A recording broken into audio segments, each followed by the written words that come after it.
In the middle of the Cold War, across remote stretches of the northern United States, the Air Force kept ballistic missiles and B-52 bombers on constant alert.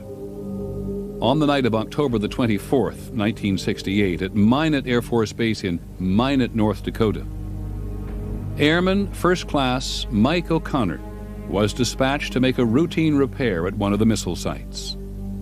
We made our turn to come down the road to the missile site, and out of the corner of my eye, I observed what I thought was a farmer's yard light, but it looked awful bright.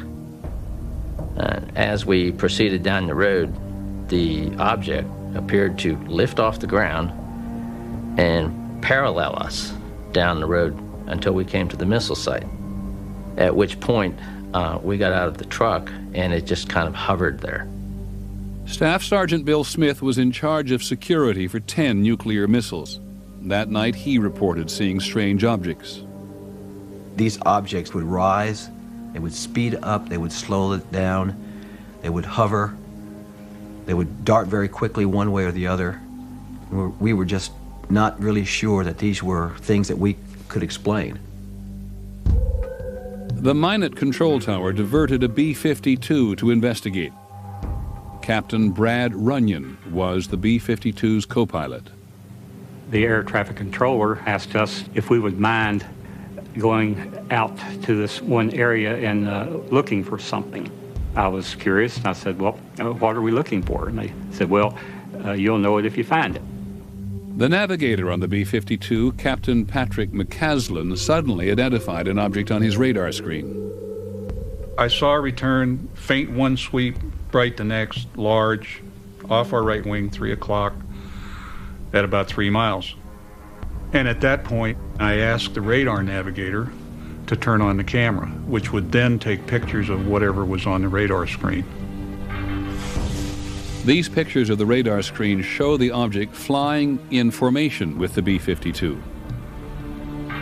This thing was climbing out with us and maintaining the same heading we were.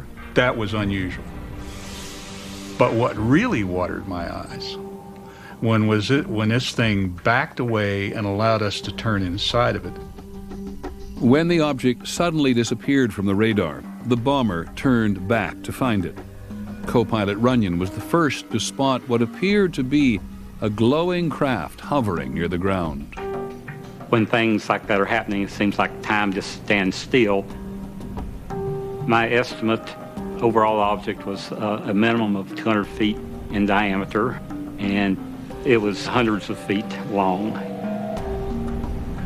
It had a metallic cylinder attached to another section that was shaped like a crescent moon. I felt that this crescent moon part was probably the command center. I tried to look inside the thing, but all I could see was a yellow glow. At that point, I was fairly sure that I was looking at an alien spaceship, something that had come here from some other planet other than Earth. Co-pilot Runyon and the other crew members of the B-52 reported their sighting when they returned to the base. According to Blue Book's investigation, the crew of the B-52 and 16 witnesses on the ground said they saw a UFO that night. In its final report, Blue Book concluded that they were all seeing stars. None of those pilots saw a star. I know those pilots. I know what their training was. I know how many stars they'd seen in the course of their careers, and they were not looking at a star. It bothers me that Blue Book blew it off. I don't think this incident has ever been adequately explained.